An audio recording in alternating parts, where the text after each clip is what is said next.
When Osiris came of age, he married his sister Isis. Likewise, Set married Nephthys. Osiris, through the wisdom of his wife, became king of all Egypt, a land called in the early days Kemet, from Kum, which means black, like the dark, rich soil of the Nile flooding. Humans had not yet discovered agriculture and frequently had turned to cannibalism in order to survive. They were a violent, warring lot, and this greatly distressed Isis. She discovered wild wheat and barley, which grew throughout the land. Osiris developed methods of cultivating these as crops and taught humans the art of agriculture. He also taught them how to bake bread from the wheat and how to brew beer from the barley.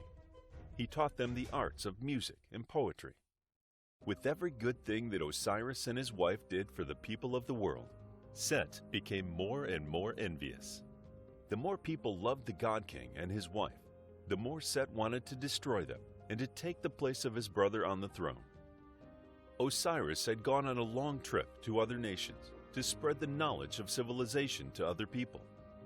Isis ruled while he was away. When the king returned, Set was among the first to welcome his brother back. But the younger, jealous god had conspired with 72 of his wicked friends to defeat Osiris. Set had obtained the exact dimensions of his older brother and had commissioned the construction of an elaborate box to be made of cedar and ebony, plus gold and ivory. In celebration of his brother's return, Set threw the richest possible feast and invited his most loyal friends. After Osiris had grown relaxed and happy with song, food, and wine, Set brought out the elegant chest he had commissioned. He announced to the crowd that he would give this fine box to whoever would fit inside the chest perfectly. Several of the guests tried to fit within the finely made chest, but some were too short, too tall, too fat, or too thin. Finally, Osiris asked if he could try out the box. As the king hunkered down into the box, all of the guests gathered around in anticipation. Osiris cried out that the fit was snug. "The chest is mine!" Set hissed with glee. "Yes, my brother, and it will be yours forever." With that, Set slammed the lid down, and as many guests as could reach the box helped to nail the lid shut. They sealed every crack with molten lead and tossed the chest into the Nile. The river carried the chest downstream, and it came to rest at the base of a tamarisk tree. Soon, the tree grew around the chest, hiding it from view. The mayor of the town saw that the tree had grown more beautiful than any other and claimed it for himself, not realizing that it contained the body of Osiris. Isis looked far and wide for her husband's body. Following all of the clues, she came to the town where the tamarisk tree grew. Isis, in disguise, went to work for the mayor's wife. While there, she grew fond of their children and offered to make one of them immortal. While she was passing the child through flame to burn away the mortal flesh, the mother attacked Isis, not understanding the great honor the goddess had intended to bestow on her child. Thus, the mayor's child lost its chance at immortality. Suddenly, Isis took off her disguise and revealed her true nature. The mayor and his wife fell down in terror, asking what they could do for the goddess to win her pleasure. Isis asked only for the tree and its contents. When she retrieved her husband's body, she let the mayor and his wife keep the tree, and it became the most prized possession in the town because it had held the physical body of a god.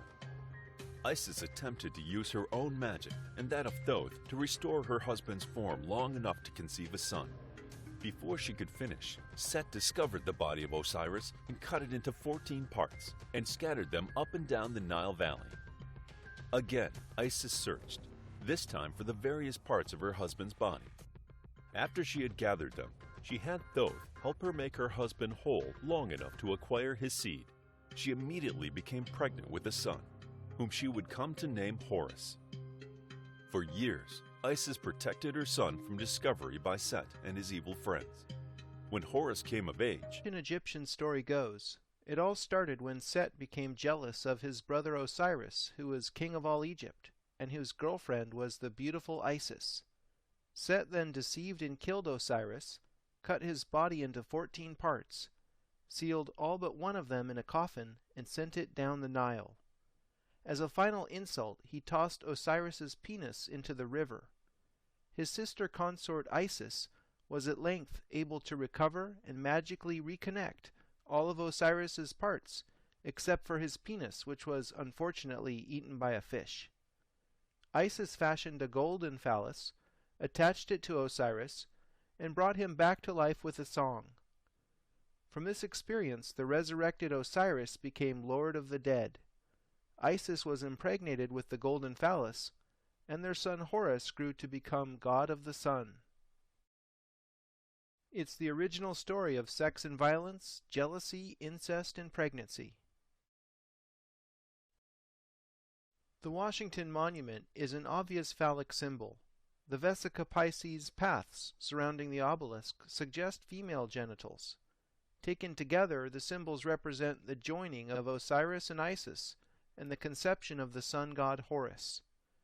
Now maybe you think I'm going too far at this point, but take a look at what is above the elevator that goes up the shaft of the Washington Monument, the same ride Robert Langdon took at the end of the lost symbol.